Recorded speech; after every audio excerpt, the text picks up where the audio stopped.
के लिए ये सिद्धांत के हिसाब से जल है। अब इसके अलग अलग रूट्स हैं, जरूरी नहीं है कि एक ही है।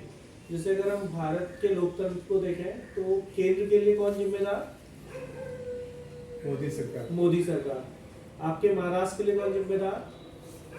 अब नए जो चीफ मिनिस्टर देवाभाऊ, ठीक है। इसी तरीके से यूपी के लिए कौन जिम्मेदार? योगी जी। योगी जी। अब अपन पनवेल में बैठे, पनवेल में कोई एडमिनिस्ट्रेशन से रिलेटेड इशू होता है तो कौन जिम्मेदार होगा? यहाँ का डीएम पर्टिकुलर के लिए यहाँ तेजपाल भैया होंगे, या अगर डिस्ट्रिक्ट की बात करें तो यहाँ का डीएम होगा, उसके ऊपर कमिश्नरी में कुछ होगा तो कमिश्नर जिम्मेदार है ना। शासन से रिलेटेड तो डीएम और प्रशासन से रिलेटेड है तो मतलब एसपी और डीएम का जो भी होगा वो देखेगा। तो इसी तरीके से हमारी ये ऊर्जाएं तो सिर्फ 5 ही है, लेकिन इनके एंगल बनते हैं बहुत सारे। तो बस आपको उस एंगल पे जाके समझना है और देखना है, और अगर आपने वो सही पकड़ लिया तो आ जाएगा। तो जैसे दीदी को जो 15 साल पहले का डिसऑर्डर चला आ रहा है उसका इम्पैक्ट आज रहा 25 से 30 मिनट, लेकिन ज़्यादा ही था, ज़्यादा ही। फिर ये पेन शुरू हुआ ना, तब लेकिन फिर मैंने अब इसमें एक चीज और है कि जो भी ऊर्जा गुरुजी ने संतुलित की उसने उतनी देर सपोर्ट किया जब तक वो बैलेंस नहीं हुई। अगर वो बैलेंस हो गई तो या तो वो हटवा लेगी। अब ये बैलेंस हो सकता है 24 घंटे में परमानेंट हो गई हो, और ये भी संभव है कि ये टेम्परेरी हुई। तो उसने एक साइड इफेक्ट दिया, दीदी को वो साइड इफेक्ट समझ में आया कि पैरों में खिंचाव आ रहा है नसों में एक पर्टिकुलर वेन में, तो उन्होंने उसको निकाल दिया। उसके बाद में रिलैक्स, अब रिलैक्स हो गया है ना। तो अब अपना क्या कर्तव्य है कि उस ऊर्जा को पहचाना कि किसके कारण से प्रॉब्लम होगी। एक तरीका तो ये है कि हम इनको बिल्कुल छेड़ेंगे ना, और दीदी को बोला है अब 1 घंटे 2 घंटे बाद दिक्कत हो तो उसको लगा लेना, नहीं तो नहीं। अब ये जो प्रॉब्लम है ना जल से रिलेटेड हुई, तो डर, फियर, भय, चिंता, तनाव कुछ भी हो सकता है। ठीक, वो किसी बात से आ सकता है, किसी घटना दुर्घटना से हो सकता है, या मौसम से आ सकता है, सराउंडिंग से आ सकता है। अगर किसी बुजुर्ग हमारे साथ है ना तो वो सब जल तत्व में आएंगे। जैसे मेरी बेटी है, उसका जन्म इसी महीने का है तो वो जल तत्व में आएगी, भले वो किसी भी एज में चले। तो उसके संपर्क में जब भी जाऊंगा तो वो जल का इम्पैक्ट मेरे पे आएगा। अगर जल पॉजिटिव है तो वो समझदार, और जल विकृत हुआ तो सबसे ज्यादा कंफ्यूज।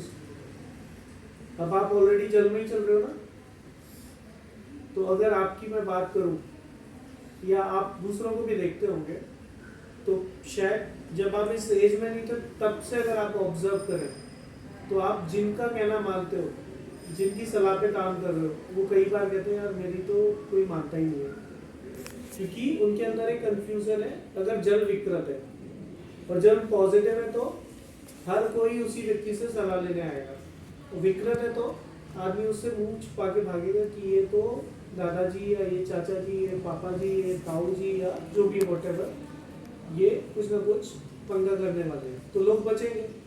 और संतुलित है तो सलाह लेंगे। जीवन में जब भी अपन अटकते हैं तो किसके पास जाते हैं? बुजुर्गों के पास, वहां से समाधान मिलते हैं। वो तभी जाते हैं और उसी बुजुर्ग का चयन करते हैं जो समझदार हो, मतलब जिसका जल पॉजिटिव है। तो ऊर्जा डीप में इतना काम कर रही होती है, और इम्पैक्ट ये इतना करती है 3 और तलवार से तेज इम्पैक्ट। मतलब लोग कहते हैं ना कि अपनी जो भारत की जितनी भी पद्धति है वो बहुत धीमे धीमे काम करती है, ये बिल्कुल उल्टा काम करती है। मतलब अगर आपने सही निशाने पे तीर लगाया ना तो करेगा impact with in seconds, with in micro seconds.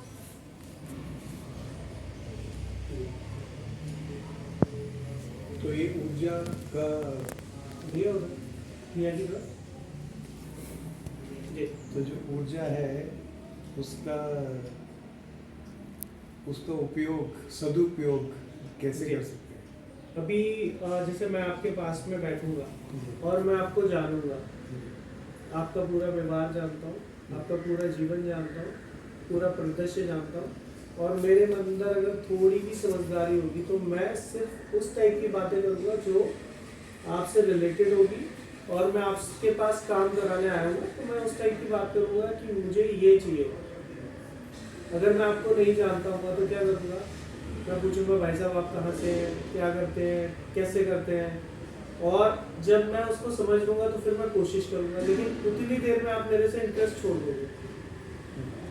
अगर मैं आपके बारे में जान रहा हूँ, मैं आपके पास रहूँगा, भाई साहब ये काम है, आप ये करा दीजिए, ठीक है, तो वो इम्पैक्ट होगा विद इन सेकेंड्स का, जो आप मेरे को यस और नो बोल दोगे, यार नहीं कर सकता, आप कर सकते हो, लेकिन मैं पहले आपका परिचय जानूँ, फिर आपको पहचानूँ। अब आप डीएम साहब तो मैं कहूँगा डीएम साहब ये कर दीजिए, है ना, और आप मेरे पास आए और मैं इमीडिएट बोल रहा हूँ कि डीएम साहब आप ये कर दीजिए, तो उन दोनों वक्तव्य में अंतर है ना। तो आप किसको थोड़ा सा वेटेज दोगे, पहले वाले को, या जब मैंने आपको जान लिया तब मैं आपको बोलूँ? जब आपने जान लिया होगा। तो अगर आप इन ऊर्जाओं को जान रहे हो तो आप इनसे प्रतिपल फायदा लोगे, अदरवाइज यूनिवर्स में साइंस भी बोलती है कि एक इलेक्ट्रॉन, प्रोटॉन, न्यूट्रॉन और एक एटम भी 5 एलिमेंट से मिलके बना है। हमारा जो सनातन है वो ये सदियों से बोलता आ रहा था, तो गुरुजी ने इसको इतना सिंप्लीफाई कर दिया ना, इसको इस चिकित्सा व्यवस्था को जोड़ा है उन्होंने मौसम से, जो हमारा प्रभावित होता है सोलर सिस्टम से, ये प्रभावित होता है हमारे एज सिस्टम से, जो हमारे बोलते हैं ना कि परिवर्तनी शाश्वत नियम है। तो एज और मौसम ये हमेशा बदलते हैं, अगर ये ना बदले तो आपके अंदर बीमारी नहीं आएगी, दिन रात नहीं होंगे, है ना। इसी तरीके से इसको जोड़ा है भाव, विचार, व्यवहार से, कि बहन के प्रति अलग भाव, विचार, व्यवहार, पत्नी के प्रति अलग भाव, विचार, व्यवहार, माँ के प्रति अलग, राह चलती स्त्री के प्रति अलग, है ना। तो ये सारी चीजें जो जोड़ी गई अपने सनातन में, वो इसीलिए जोड़ी गई, तो उसके जितने भी परिदृश्य होते हैं जो सुबह से लेकर रात तक, जीवन से लेकर मृत्यु तक हमसे खेलते हैं, हमें नहीं पता होता, लेकिन अगर हम इसको समझ लें तो ये हमसे कैसे खेल रहा है वो एक तो अंडरस्टैंड कर पाएंगे। दूसरी चीज ये है कि उसका फायदा कब लेना है, नुकसान कब होना है, तो हम उसको जज कर पाएंगे। इंटरफेयर नहीं करते हम किसी भी परिस्थिति में, लेकिन जब उसका हमें नेगेटिव इम्पैक्ट मिलेगा तो हमारे पास सॉल्यूशन है।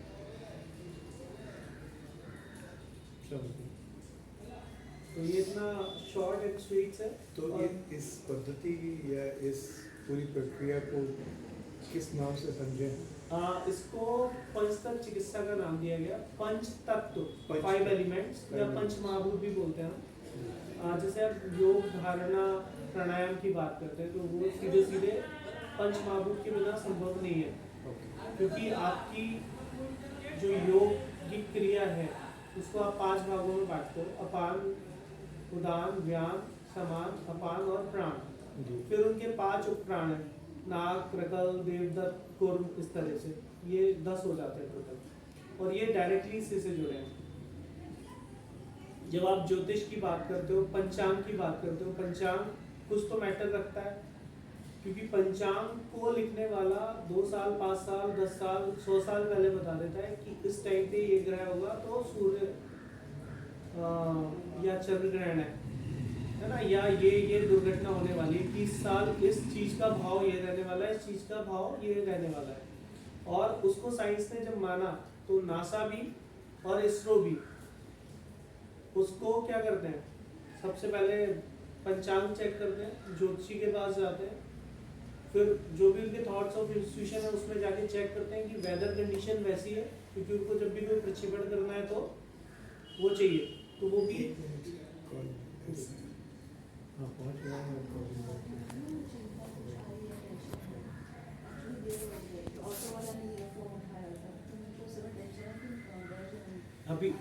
अभी देखिए जो दीदी को मैं बोल रहा था कि इनको जो जैसे ही नेगेटिव इम्पैक्ट आया वो किसी ना किसी चिंता तनाव से आया कि जल से रिलेटेड है वो।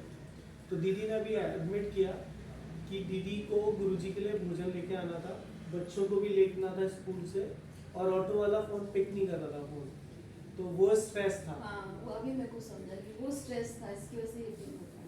तो वो जल इतना कनेक्टेड है, और जैसे ही उसको हटाया तो सीधे स्वस्थ हो गए। उस टाइम ये कंडीशन थी कि दीदी खड़े नहीं मैं तो चल रही थी, चलते तो एकदम क्या वो हो गया, मतलब मैं गिरी एक्चुअली, मैंने हाथ रखा अचानक से हुआ, तो मैं उसको बुलाया, बेटा चेयर लेकर आ, मतलब बैठने के लिए, तो उसने चेयर लाई और फिर बोला मम्मी सबसे पहले ये हटाओ, मैंने हटाया और 2-3 मिनट में ही वो एकदम नॉर्मल हो गया तुरंत। अब ये कंडीशन जो थी ना मतलब गंभीर भी हो सकती थी कि अगर इस पूरे सिस्टम को नहीं समझते, पंचतत्व का इनको मतलब सहारा नहीं होता अभी, तो क्या होता है इस कंडीशन में? सबसे पहले डॉक्टर का अपॉइंटमेंट या कहीं जा रहे होते, हो सकता है कि स्कैन कराते, क्या होता, करेक्ट।